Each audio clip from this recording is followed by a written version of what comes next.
So I started this channel around August, and I've shown off a total of 5 builds on the channel, but sometimes I just like to build stuff without a camera and having to situate the entire build process right in the middle of the frame. Shooting videos is definitely fun, but it does make the building process a lot more difficult, having to consistently monitor if the shot looks good. So naturally, I've done a lot more builds this year that didn't quite make it into a video, some of them after I started the channel. So today I wanted to give all of them some amount of spotlight and maybe do a top 5 builds of the year pick that is going to be entirely based on my personal biases. Overall this year I've built 13 high grades, 2 master grades, and 1 Zaku head. That's at least 1 build a month, and there were several rainy months where I couldn't do any amount of painting, so I think that was overall a pretty productive year. But then there are channels out there doing like 4 high grades a month, so I still have a long way to go.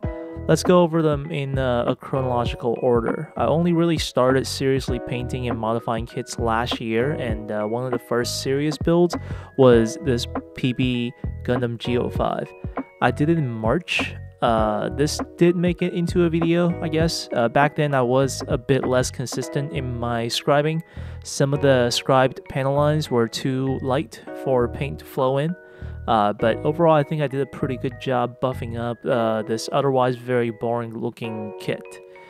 I also tried to add this 3D printed cooling chamber to the Gatling gun, but now that I look at it, I'm not exactly happy with the Gatling gun paint scheme. Probably should have gone all metallic paint.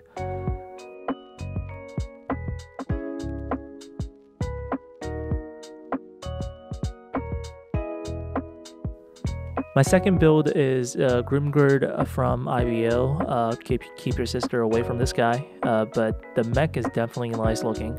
I tried to do some maroon on the kit that ended up looking like more of a cherry wood color, but overall I think this whole thing looks fine. I also added some orange accents with PLA plates. Back then this was the extent of my PLA plate usage. You can refer to my Helmwig Reincar video on my ideas on the Valkyrie frame. Basically all the same issues are on this kit. Same arm seam line. I would say the bottom of the feet are a little harder to fill since there are a lot more missing details, but overall a pretty easy build.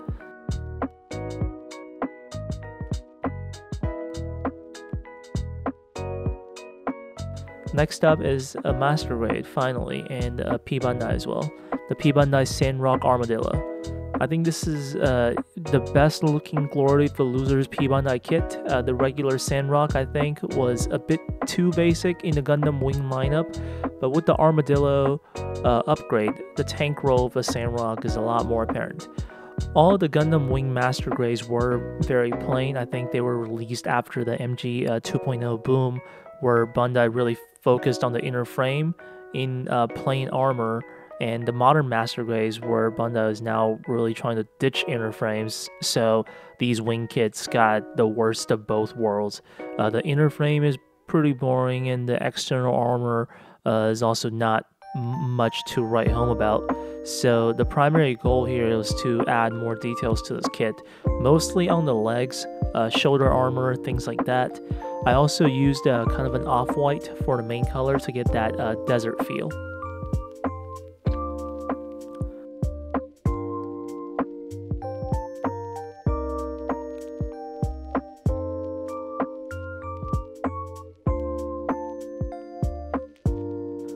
Around early May, I tried my hands on shading. I got the Zaku head in the trip to Japan pre-pandemic, and I thought since this had large enough surface areas, I could probably handle it. I have to say these Zaku heads are probably the best Gundam gachapons till this day. This really kicked off the trend of Gundam gachapons not being complete garbage. I think this Zaku head turned out fine. The color transition was a bit harsh on certain areas, but as a whole, I think it's hard to notice. With the same exact paints I mixed up for the Zaku head, I painted this high-grade Leo. The shading on this one was a lot smoother than the Zaku head. Some even commented that the build looked like CGI on my Instagram. Definitely really flattering. A lot of people have talked about this, but the high-grade Leo is really a good place for beginners to start. It's surprisingly well designed for a grunt suit. I have a bunch of these, including the space type and the full armor pack. One of the things I want to make a video on next year is comparing different techniques on shading with these kits. Like, you know, if I build the same kit but with different shading techniques to see the difference. After that, I got my second master grade of the year, the Death Scythe Rosette kit. Pretty solid. Same issues with the Sandrock. The outer armor looks a bit too boring. I painted this in the TB color scheme. I think it fits the Death Scythe better, you know, whereas the original Katoki color scheme feels like more of a generic Gundam. I added a bit of gray to the main white as well to get that, you know, slightly more menacing look. Compared to the Sandrock in this Shenlong I did last year, I wanted to show the idea that although the 5 Gundams started off from the same design, each one was then individually developed by one of the 5 scientists, so that the design idea is slightly different on each kit. With the Shenlong, I went with more of a modest panel line design. With Sandrock, I did a lot more hexagons, and with the Death Scythe, I did a lot of unconventional sharp edges. I have the PB Heavy Arms kit as well as the old Master Grade wing kit, so maybe next year I'll finally get all 5 together for a full Glory of a Losers display. Next up, we got a high-grade Freedom Gundam. This is the revived version. I got this one from one of those mystery packs from an anime convention years ago. This was one of the only things that wasn't complete garbage from the bag. I started this kit last year, and the weather got really humid, so I never got around painting it until this year, so some of the inadequate techniques definitely show here. The panel lines on the legs are asymmetrical. Some of the seam line removals were questionable, stuff like that, but as the case of most model building mistakes, most people aren't really going to spot them from like 5 feet away.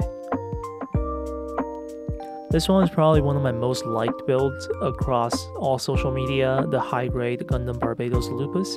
This is probably the smoothest shading I've ever done, to the point that I didn't even want to weather it. To me, the Barbatos Lupus is the best looking Barbatos and the rightful successor of the Barbatos. Basically, all the modifications of Barbatos from the end of the first season got solidified into this kit, and it looks incredibly balanced. Hard to believe that I didn't have to do any proportional modifications to this kit.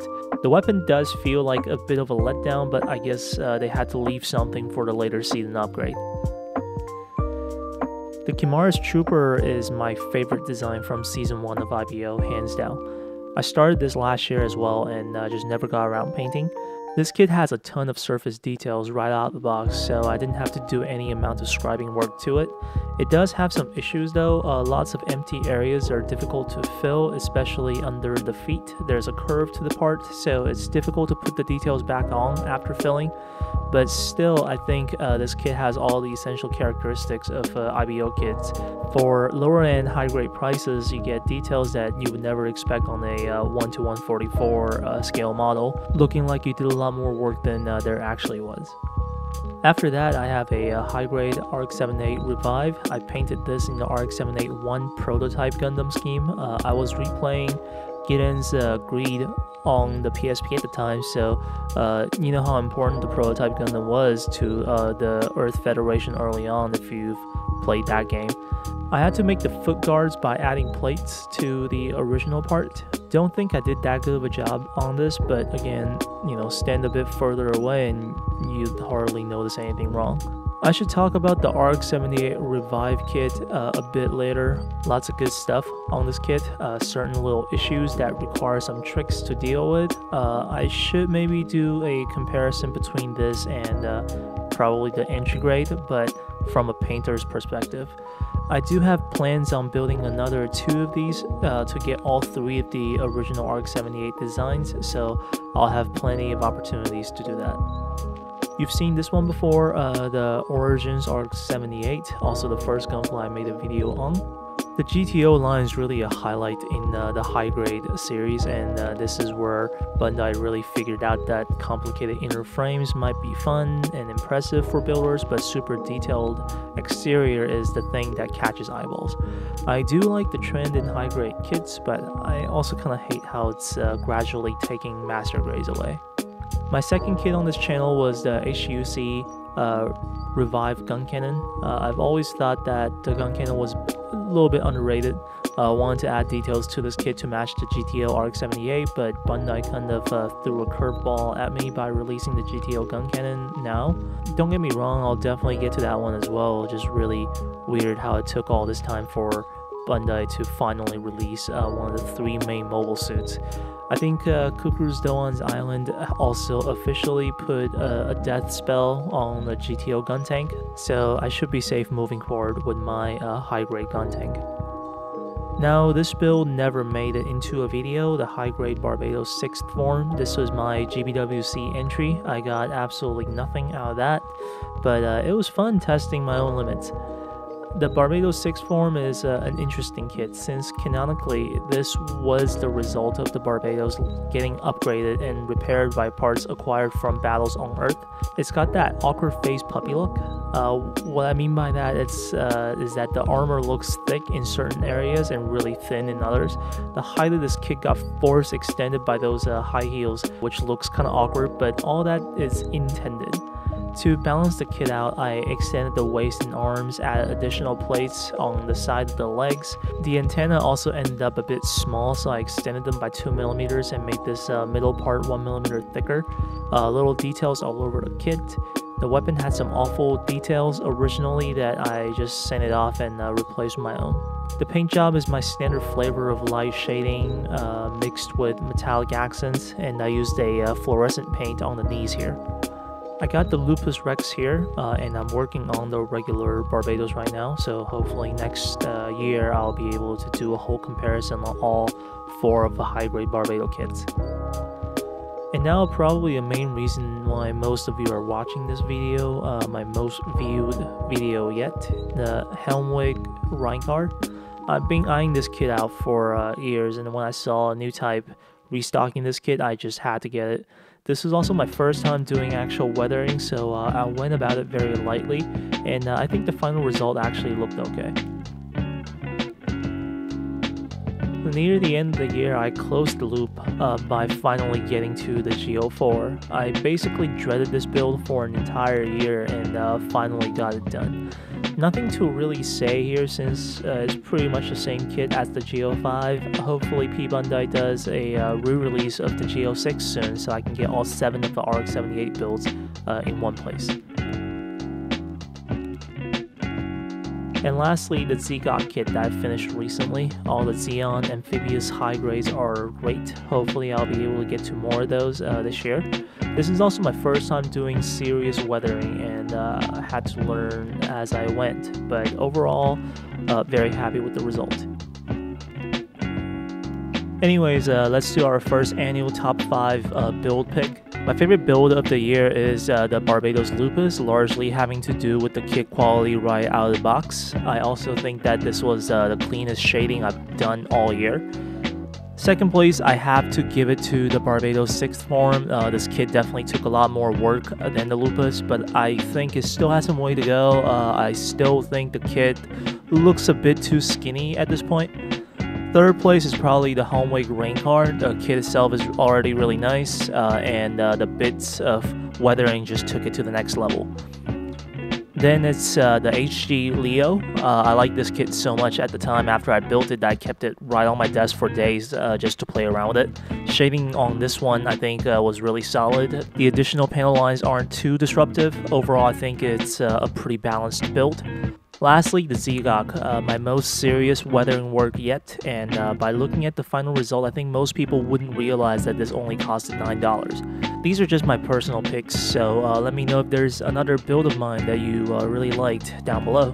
Let's talk about plans for next year. I have the high-grade Barbados in the works right now, will likely be done in a few weeks. I definitely do want to finish the Lupus Rex as well for a full comparison.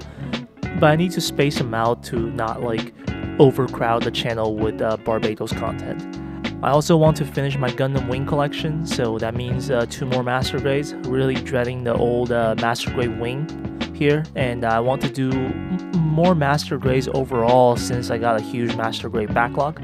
I also have the PG Unleashed. I snapped the frame when it first came out, and it's been just in that state this entire time. So in 2023, I'll definitely at least paint the frame. Anyways, that's about it. Thank you for all your support this year, and see you guys in 2023.